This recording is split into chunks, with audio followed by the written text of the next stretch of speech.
दोस्तों, धनंजय शर्मा ऑफिशियल्स में आपका स्वागत है। आज हम लोग देखने वाले हैं सी लैंग्वेज में आए हुए टॉप 5 प्लेसमेंट क्वेश्चंस जो डिसीजन मेकिंग टॉपिक पे बनते हैं। इससे पहले मैंने बेसिक पे जितने क्वेश्चन बनते हैं लगभग 10 क्वेश्चन मैंने डिस्कस किया था। आज हम लोग बात करेंगे कि डिसीजन मेकिंग पे टॉप 5। अब यहाँ मैंने टॉप 10 क्यों नहीं लिया?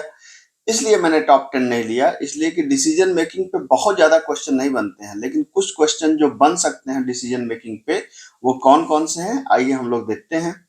तो क्वेश्चन 1 तो आपके सामने दिख ही रहा होगा कि सबसे पहले जो क्वेश्चन बनता है कि else is the optional part of if statement और मैंडेटरी पार्ट। पहले ये बताइए, ठीक है, कि मतलब जब आप इफ लिखते हैं, जैसे आपने जब इफ लिखा तो इफ के आगे आपने एक कंडीशन लिखा, ठीक है, और यहां पे आपने ट्रू स्टेटमेंट को लिखा। तो क्या ये जो एल्स यहां पे आप लिखते हैं, क्या ये लिखना जरूरी है कि ऑप्शनल है? क्या है आपका जवाब?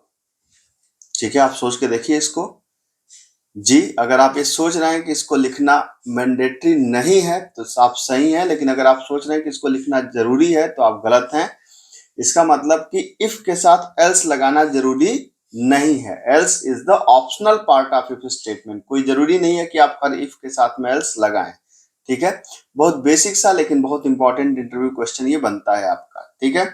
आइए दूसरे क्वेश्चन की तरफ बढ़ते हैं। दूसरा क्वेश्चन कहता है कि भाई साहब बताइए, जैसे उन्होंने लिख दिया कि if zero then print of zero is a valid value else zero is not a valid value. क्या आउटपुट आएगा इसका? ठीक है, आप सोच लीजिए भाई साहब क्या आउटपुट आएगा इसका, ठीक। तो इसका आउटपुट आने वाला है, क्या आने वाला है आप बताइए।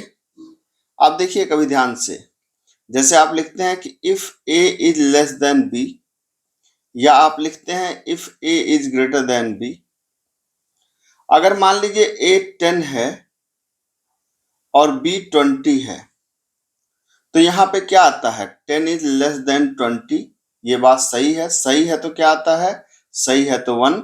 और यहां पे लिखा आपने कि 10 इज ग्रेटर देन 20, ये बात गलत है तो क्या आता है? 0, ठीक है। मतलब असल में जो इफ इवेलुएट होता है तो इफ के इस वाले ब्लॉक में, यहां वाले ब्लॉक में या तो 1 आता है या तो 0। 1 का मतलब कंडीशन ट्रू और 0 का मतलब कंडीशन फॉल्स।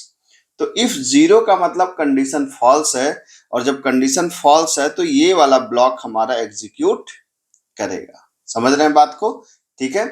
तो जब भी इफ के अंदर 0 रहे तो इसका मतलब है कि कंडीशन फॉल्स है, और जब भी इफ के अंदर 1 या कोई वैल्यू रहे तो इसका मतलब कंडीशन ट्रू है। तो यहां पे इस केस में आएगा 0 is not a valid value, ठीक है। तो ये इफ के साथ में एक छोटा सा ट्रिक बनता है जो आपको पता होना चाहिए, ठीक।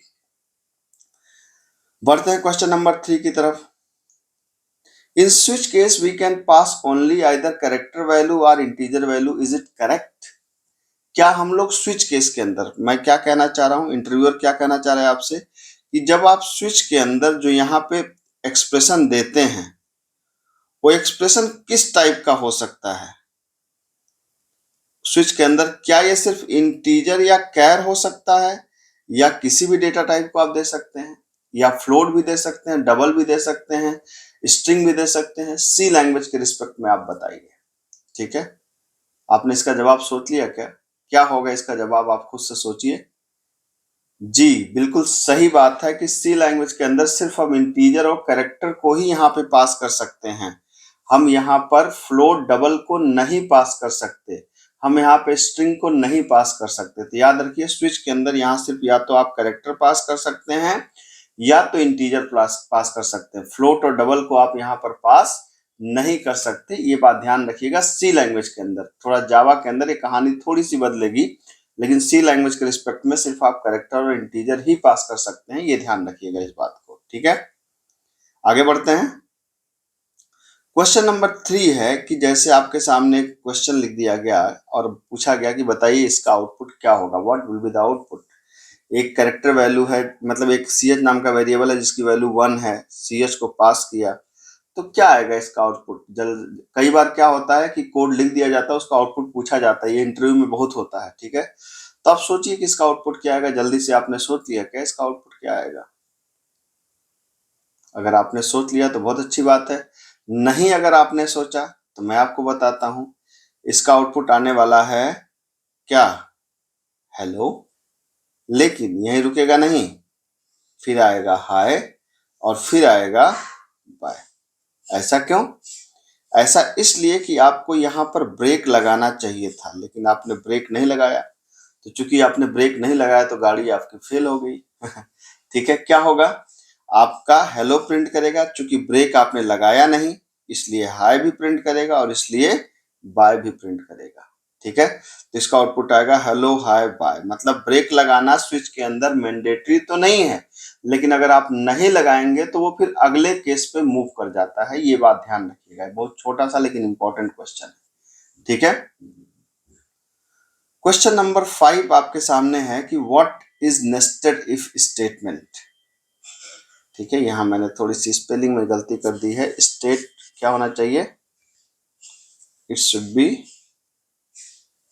एक मिनट, स्टेटमेंट, ये थोड़ा सा गड़बड़ है, ये अब सही हो गया। ठीक है, तो नेस्टेड इफ स्टेटमेंट क्या होता है आप बताइए। तो आप बताइए भाई, नेस्टेड इफ स्टेटमेंट क्या होता है। ठीक है, नेस्टेड एक टर्म है, कहीं पर भी अगर इफ के अंदर, अगर इफ के अंदर एक कंडीशन है और इसके अंदर मैं एक और कंडीशन लगा दूं यहां पर, ठीक है, तो ये टर्म हमेशा कहलाता है नेस्टेड इफ।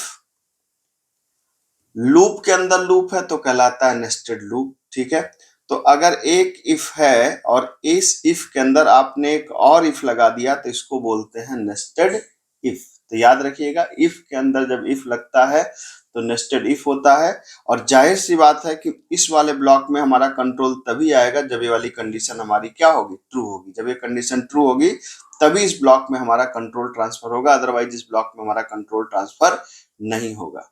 तो ये थे आपके टॉप 5 क्वेश्चन जो डिसीजन मेकिंग पे बन सकते हैं। अगर इसके अलावा भी कोई अच्छा क्वेश्चन बनता है तो आप कमेंट बॉक्स में लिखिएगा, मैं आगे उसको कवर करूंगा। और अगर कंटेंट पसंद आया हो तो चैनल को सब्सक्राइब करें, अपने दोस्तों के साथ शेयर करें। मिलते हैं अगले लेक्चर में। Thank you so much.